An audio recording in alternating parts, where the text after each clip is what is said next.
to Scotiabank to bring in Mark Masters. Mark, the Leaf fans want to know, how's Chris Tanev? When he blocked that shot from Mika Zibanejad on the weekend, he looked like he was in a ton of pain. Is he okay? Is he ready to play?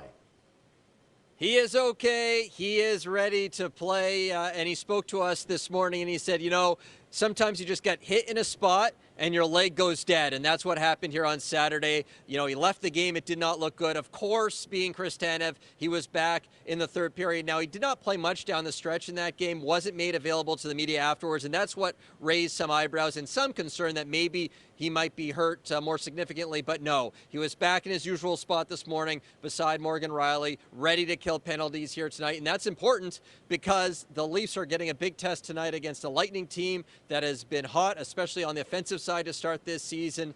And the Leafs are going to lean on Tanev here in this one. Mark, it's interesting because, the Leafs did get off to a good start, but the naysayers were saying, but what about the competition? Saturday night, they got Shesterkin, one of the best goalies, if not the best goalie in the league, and he shut them down. They admitted that. Now they get Andrei Vasilevsky. Is this a real test of what this Leafs offense can do now against the better teams in this league?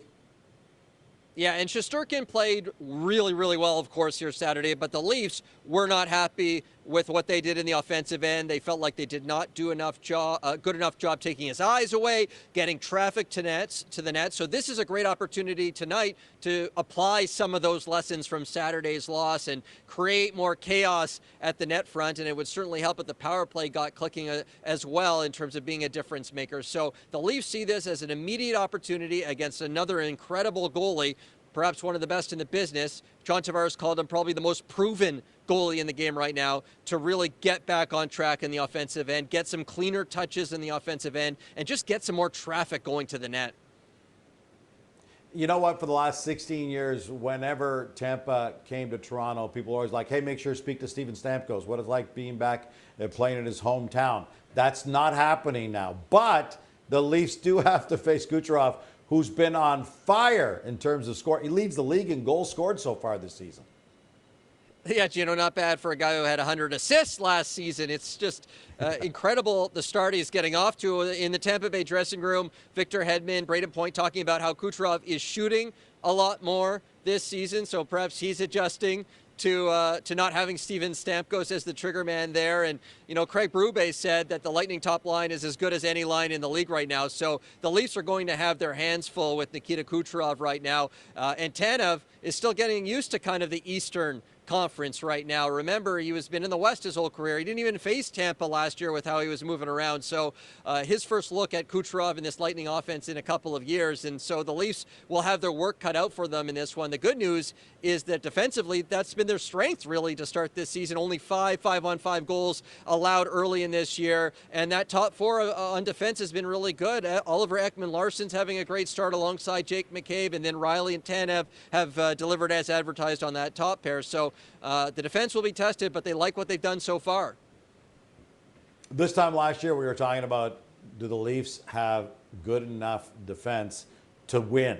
Now we have to ask the question is, do the Leafs have enough depth at center in order to win? I didn't think we'd be having this conversation this soon, but Mark, I saw the lines that got sent out earlier today, and John Tavares bumped to third line center, Max Domi at the second line center. Is this enough to challenge against the better teams in the league? I mean, it can be. It can be. I mean, Domi's played really well to start this season.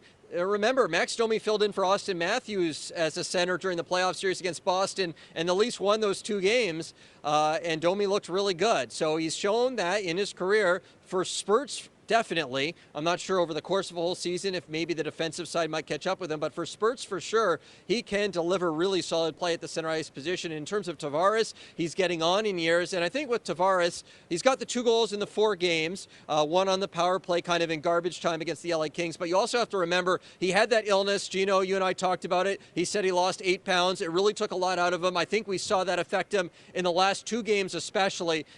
Said today he's starting to feel like he's got his energy back, and now it's on him to try and get back into the rhythm he felt good about through training camp. So they like it. Like if Domi can keep producing like he is, beside William Nylander there and Bobby McMahon, and Tavares can find his stride, he's going to have Max Pacioretty probably back in the lineup on his wing tonight. And Nick Robertson hasn't got on the score sheet either. So you're talking about that depth offense. It would be really nice, Gino, for the Leafs if that Tavares line could get going. Pontus Holmberg was on it. On that third line, and he has not impressed Berube the last few games here. Berube says he seems a step slow, isn't winning enough battles. Holmberg is hanging on to the lineup tonight, probably moving down to the fourth line. Ryan Reeves, the odd man out in this game tonight.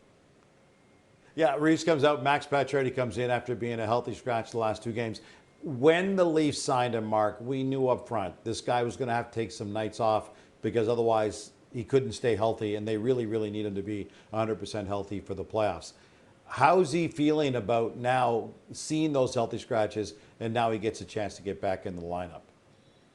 Listen, I don't care who you are, but when you've been around the league as long as Max Pacioretty, and then you have to sit out as a healthy scratch early in the season. As he said, he's dealing with it the best he can. He obviously feels like he told us he felt like he was playing good in the first first 3 games of this season, thought it was going well for him. And obviously, Coach Berube, he didn't really give much of an explanation for why he took Pacioretty out. He said, it's not, I don't need to send a message to him. It's just, I'm playing the guys. I got to make decisions. I got extra guys. I'm playing the guys I think give us the best chance for that game. So, it's clearly not the easiest thing to go through. But as you said, he's getting on in his career. He's going to be 36 next month. And, a few nights off probably won't hurt him, especially with the injuries he's coming off of the last few seasons. So I expect him to have a lot of jump, a lot of energy in this game. We know he brings a little offense, and they're going to need it with the way the offense was on Saturday, not able to kind of get to the net. Pacioretty, as Berube has said a couple times, is a bigger body, can win those battles in and around the net. And he's on that second power play unit.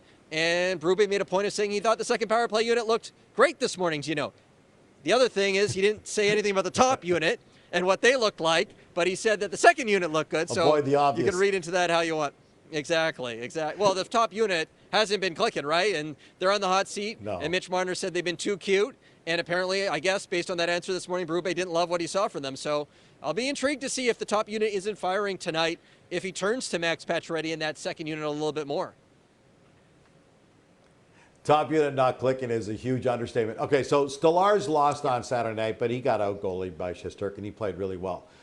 He's starting again now, his 3rd consecutive start.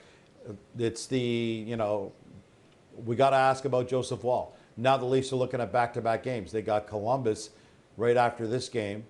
Do you think we see the regular season debut of Joseph Woll on Tuesday night?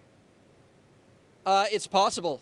To use the word that head coach Craig Berube said today, possible that Joseph Woll is available for the second half of a back-to-back in Columbus tomorrow night. We will see. For me, I'd want to give it as much time as possible just to make 100% sure that he is ready to roll. They have a really busy schedule this week. If he doesn't play Tuesday, you can get him in on Thursday with the St. Louis Blues in town. So there's going to be a lot of opportunity to see Joseph Woll this week, even if it isn't tomorrow. The great news is Stolarz, I thought Saturday he was excellent. It's actually his 4th straight start here tonight, Gino. And, he held his own. I know Shesterkin got a lot of love in that game, but I was really, really impressed with how Stolarz, the first goal goes in. He felt like he should have had it. He's able to shake that off. He had no chance on the second goal. He loses his skate blade at the end of the second period. He's looking at the ref saying, blow it down. The ref doesn't have to. It's not the rule. Doesn't blow it down. He's frustrated by that. Then there's a play in the 3rd period where he looks down at his pad, sees a skate on his leg, and he gets really nervous. He had a scary moment as a junior player in London where a skate blade slashed the back of his leg, and he was out for 6 weeks. There was a lot of blood. It was scary, and he said he still had a little PTSD to that, and he wasn't sure if he had gotten cut. So that's why he looked kind of down and looked really hurt when that happened. But so that had to be a stressful situation. He shook it all off. He lets in the 2 goals, but he hung in there. And I think he's building a lot of trust with this Leafs team to the point where, you throw him in tonight's game, 4th straight start. He hasn't started this many games in a row since the 2018-19 season in the NHL. So it's been a while, but you can't argue with the results. He certainly deserves it. You know what? It's going to be difficult. Even when Joseph Woll is 100% healthy, it's going to be tough to take that job away from Stolarz until Stolarz starts to fade a little, if he does at all. Mark Masters from Scotiabank with Leafs are getting set to face the Tampa Bay Lightning tonight.